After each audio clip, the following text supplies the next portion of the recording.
سؤال من أكثر الأسئلة اللي دايما بيتكرر، وده حالي والله.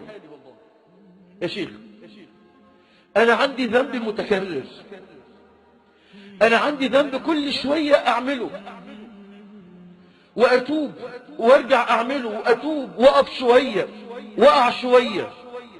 أنا خلاص يأست، أنا خلاص أنا قنطت من رحمة الله، أنا مش عارف أعمل إيه.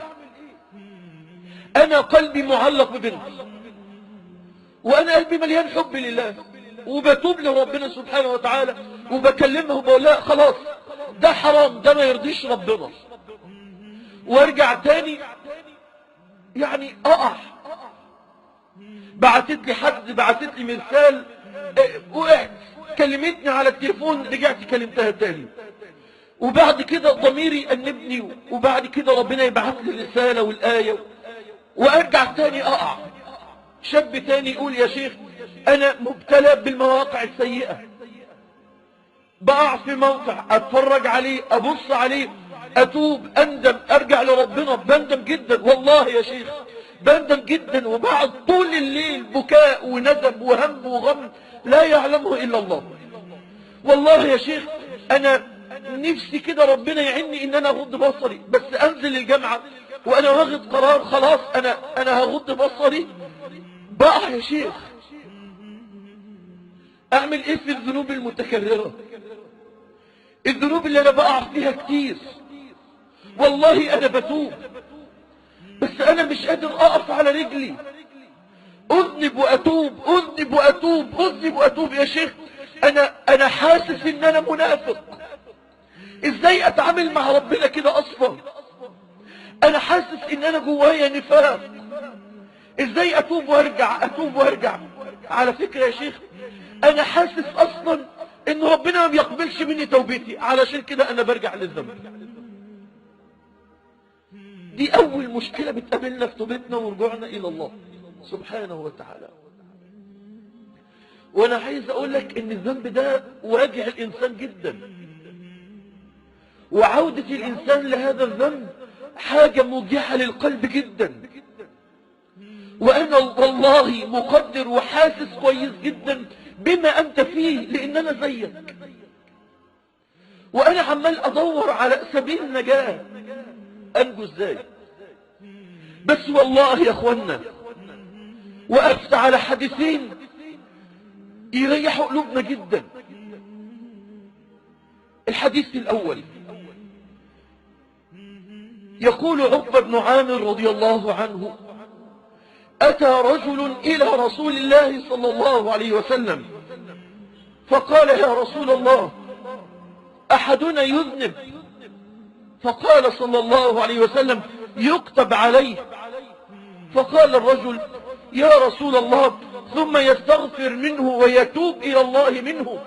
فقال رسول الله صلى الله عليه وسلم: يغفر له ويتوب الله عليه. فقال الرجل: يا رسول الله ثم يعود إليه فيذنب. فقال رسول الله: يكتب عليه. قال: يا رسول الله ثم يتوب ويندم ويستغفر. فقال رسول الله صلى الله عليه وسلم: يغفر له ويتاب عليه، واعلموا أن الله لن يمل حتى تملوا. يا إلهي يا إلهي، ده مش حالي وحالك، ده طلع برضو حال الصحابة، والنبي طمن قلوبهم بالحديث ده. ربنا لن يمل طول ما انت بترجع للذنب وبتتوب، لن يمل الله سبحانه وتعالى. توب وارجع ربنا يتوب عليك، توب واستغفر يغفر الله لك، لانه هو التواب. مهما تكرر الذنب وانت كررت توبتك سيقبل الله منك، سيقبل الله منك، والله سيقبل الله منك. مش زي ما كنت بظن وزي ما كنت انت بتظن ان ربنا ما قبلش اصلا التوبة الاولانية، لا والله قبلها، والله قبلها وفرح بها وغفر لك في اول مرة. بس انت رجعت بحكم انك بشر، فتوب تاني وارجع تاني واستغفر تاني، ستجد الله غفورا رحيما. الحديث الثاني قال النبي صلى الله عليه وسلم: قال الشيطان لربه: أي رب وعزتك وجلالك لا أزال أغوي بني آدم ما دامت أرواحهم في أجسادهم. طول ما بني آدم روحه لسه موجودة معاه أنا هفضل أفتنه ووقعه، حتى وإن تاب هفتنه تاني ووقعه، حتى وإن عاد الذنب، حتى وإن تاب هفتنه ووقعه وافتنه ووقعه ما زالت أرواحهم في أجسادهم. فقال الله عز وجل: هذا الاطمئنان يا اخوانا في هذه المرة مش جاي من النبي، طمأنة القلب للذنوب المتكررة المرة دي جاية من عند ربنا سبحانه وتعالى. فقال الله عز وجل: وعزتي وجلالي وكبريائي وأنا لا أزال أغفر لهم ما استغفروني. يا هو ده التواب بقى، هو ده أثر اسم الله التواب. وعزتي وجلالي لا أزال أغفر لهم ما استغفروني. يا ابني أنا عايز أوضح لك حقيقة النهاردة، حقيقة إنك في يوم ما أذنبت لما ندم قلبك وقعدت متضايق وزعلان ورفعت ايديك وقلت: يا رب يا رب، قبل ما تنزل عقوبة وقبل ما ينزل عذاب، يا رب قبل ما ينزل بأسة، أنا تبت، أنا رجعت، يا رب أنا غلطان، يا رب أنا عارف إن أنا أذنبت وغلطت، بس أنا غلطان، أنا بعترف بين إيديك يا رب.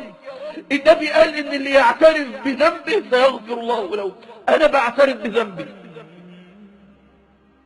فقال الله عز وجل: علم عبدي أن له ربا يغفر الذنب ويأخذ بالذنب غفرت لعبدي. والله يدعو إلى دار السلام، والله يدعو إلى دار السلام ويهدي من يشاء إلى صراط مستقيم.